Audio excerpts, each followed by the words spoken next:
Out of every LEGO clone, Mega Bloks is the most successful one. When LEGO's brick patents expired in the 80s, Mega started making bricks immediately, and with licensing IPs that LEGO would never touch, slight compatibility with real LEGO, and obviously copying the entire brick formula, they built a cult following. But to see if Mega and LEGO are really that similar, we're looking at 23 Mega Bloks things versus LEGO.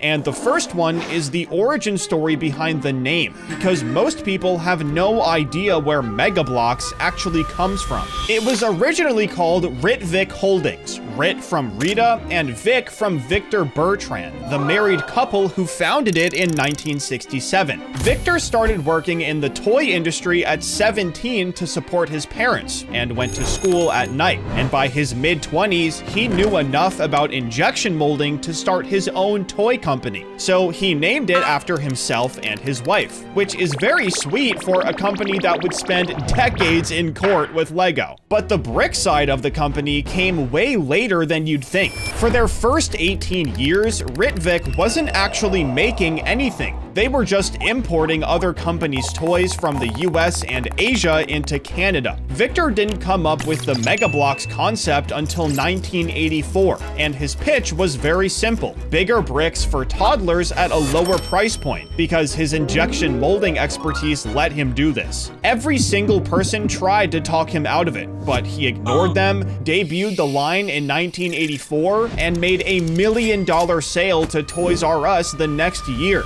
And then LEGO's patents expired. Their Canadian patents on the stud and tube system expired in 1988, which is what made Mega's full entry into the market possible. Their micro line, which are the small LEGO compatible bricks, didn't actually come out until 1991, 3 years later. Before that, Mega was just a toddler brick company. But once those compatible bricks hit the shelves at a lower price, LEGO had a real problem on their hands, and their solution was to sue.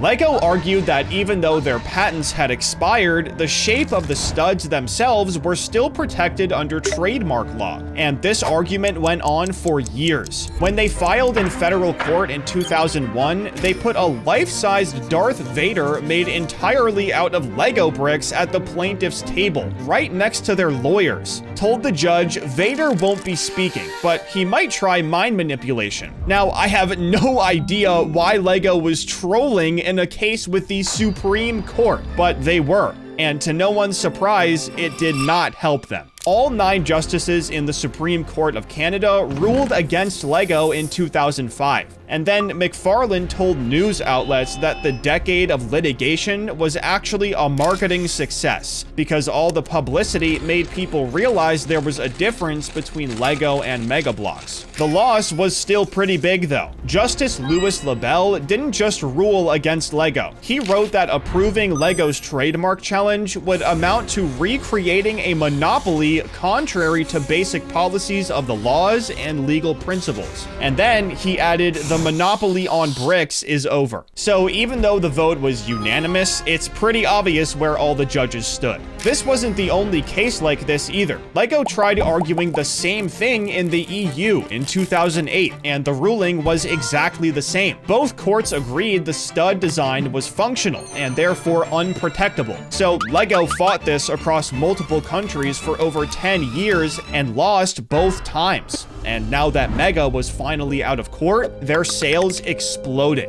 In 2016, they held 11% of worldwide construction toy sales, with over $1 billion in estimated revenue and around 1,700 employees. At their peak, it was even crazier. In Q4 of 2012, Mega Brands was outperforming Mattel and Hasbro for 5 quarters in a row. And through the mid-1990s, they were growing an average of 70% every year. But despite all their success, the Mega Bloks name had a problem. Years of cheap, wobbly bricks that fell apart gave them a bad reputation. So in 2017, Mattel quietly changed the name to Mega Constructs. The first product line under the new name was Pokemon, which tells you exactly who the target audience was. There's something almost funny about a company that was all the rage needing to change their name just to survive. But the thing that actually built Mega's cult following were the licenses. Halo, Call of Duty, Assassin's Creed, World of Warcraft, Game of Thrones, all Mega. LEGO has never made sets for an M-rated franchise, and has explicitly said that Game of Thrones is one they won't touch, even after launching an 18+ theme. LEGO Ideas has rejected multiple projects for being too mature, and meanwhile, Mega is making soldiers and Spartans. But the Game of Thrones line specifically was something else. All 3 of Daenerys' dragons came packaged individually inside resealable egg-shaped containers. The flagship Daenerys and Drogon set had Drogon's body at 20 inches long with a full 3-foot wingspan, and Daenerys had 12 articulation points on the figure alone. LEGO wasn't doing anything like this, and the crazy part is they still haven't. But this isn't even all Mega had. The Masters of the Universe line tells the same story. Their Castle Grayskull set is 12.5 inches tall, has a working elevator, turrets, a throne room, and a drawbridge activated by the power sword. This set wasn't even special either. Snake Mountain dropped right after it with 3,802 pieces, and was also extremely functional. Both of these compete directly with LEGO on piece count and price. And LEGO has never made a single He-Man set. This IP has been running since 1983, and the LEGO AFOL community is proof that something like this would have done really well. But the real killer was the Halo theme. The Halo license got deep enough that Mega was actually building a video game around it. The codename was Hagar, and the same developer who worked on Marvel Ultimate Alliance 2 and Skylanders was building it for Xbox 360. You played as the Master Chief as a Mega Bloks figure, and could build structures mid-combat. The companies that were making it already considered it a AAA game, and 2 missions were polished enough to actually be playable. However, it was canceled in 2013, most likely because Xbox 360 was being phased out. The studio closed entirely in 2016, and the footage stayed buried until a random guy dug it up on YouTube in 2017. And by 2024, people actually wanted the game to get revived. But before Halo, there was Marvel, and the timeline here is genuinely crazy. LEGO made Spider-Man sets from 2002 to 2004, based on Sam Raimi's first 2 Spider-Man movies. After Spider-Man 2, the license ended, and it's still unclear whether LEGO chose not to renew the license or if Mega outbid them. Either way, in October 2004, Mega signed a multi-year deal with Marvel, covering Spider-Man, X-Men, Fantastic Four, Hulk, Captain America, and more. They made 13 sets for Spider-Man 3 alone. Then in 2011, LEGO announced that they had licenses for both Marvel and DC, and a Mega Brands rep confirmed that same day that Mega had lost the Marvel license. LEGO must have seen how well Mega's Marvel products were doing and knew they had to get it for themselves. And actually, the exact same thing just happened with Pokemon. Mega Bloks had the Pokemon license from 1998, and Mega Constructs had it in 2017. And they even used Pokemon as its flagship theme for the rebrand, so they had it for a very long time. But in 2025, Mattel said on Instagram that they'd stop supplying Pokemon products by December, and LEGO announced Pokemon sets in March of that same year. This was one of Mega's only good licenses left, and just like Marvel, LEGO swiped it from them and absolutely printed with it. But besides licenses, the figures themselves are genuinely different products. Standard LEGO minifigures have 7 points of articulation. Mega figures can hit 12 to 16, with ball joints at the shoulders, elbows, hips, and knees. It's closer to a real action figure than a toy. The trade-off is that Mega's parts don't swap across their own product lines the way LEGO minifigures do. So even though they can move more, is it really better if you can't mix and match? Maybe, but there's one part of them that can. Both brands' figures have roughly the same hand size, so Mega's hyper-detailed, franchise-accurate weapons can go directly on LEGO minifigures. So if you want Emmett to hold a gun from Halo, Mega Constructs is how you do it. The reverse doesn't actually work as well for some reason. LEGO's accessories don't work with Mega's figures, but do we really care? Clearly, Mega has better ones. It wasn't just accessories though. Mega made sure their figures' feet could fit on LEGO studs. Since Mega modeled their figures after LEGO, they made sure that the most important things were compatible with them. From a business standpoint, this was a great move because it meant kids could just incorporate Mega figures into their LEGO sets. But it didn't work as well as they thought because LEGO took them to court again, and this time they won. The court ruled that minifigures were protected by trademark, so this was a pretty big letdown for Mega. Before this, Mega tried to make their bars and clips as close to LEGO size as possible. LEGO bars are 3.18 millimeters in diameter. Mega's are slightly more narrow, so unfortunately they dropped the ball. That difference means Mega's elements on LEGO clips sit loose, and LEGO bars don't always fit Mega parts cleanly. It's a small gap, but it's enough to cause real problems when you're building, because things will just fall apart. There's a clear difference between the two, and it's the same for Mega's toddler bricks and LEGO Duplo. Mega actually produces bricks in 4 sizes: Maxi, which is bigger than Duplo, Mini, which is the same size as Duplo but with bigger studs, Micro, which is compatible with LEGO, and Nano, their smallest one. Their biggest bricks are bigger than Duplo and don't connect to them at all. LEGO made Duplo way before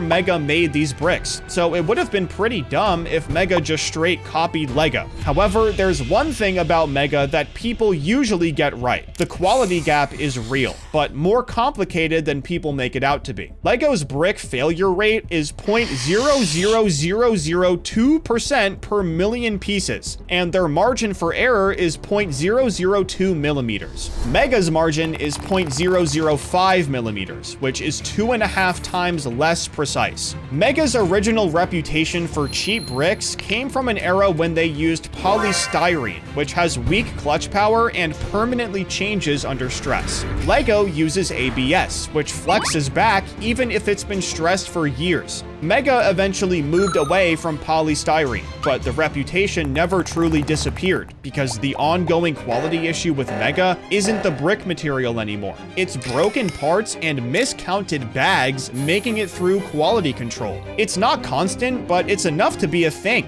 One of LEGO's original arguments in the lawsuit was that they were getting hundreds of complaints about faulty toys that were actually Megas. People were confusing the brands so much that Mega's quality problems were going on LEGO's permanent record. However, the one time Mega was genuinely ahead of LEGO was when they made Kubros. They debuted at the New York Toy Fair in 2016, and they were buildable figures of He-Man, Skeletor, Master Chief, Spock, Ezio, and the T-800 from Terminator. Again, all franchises LEGO couldn't touch. Brickheads was revealed at San Diego Comic-Con in July 2016, just 5 months later, with DC and Marvel superheroes, franchises Mega couldn't touch. They had the exact same format and made figures the other legally couldn't. Now, Brickheads releasing 5 months after Kubros is the perfect amount of time to be suspicious. Could LEGO have been working on it for a while? Maybe.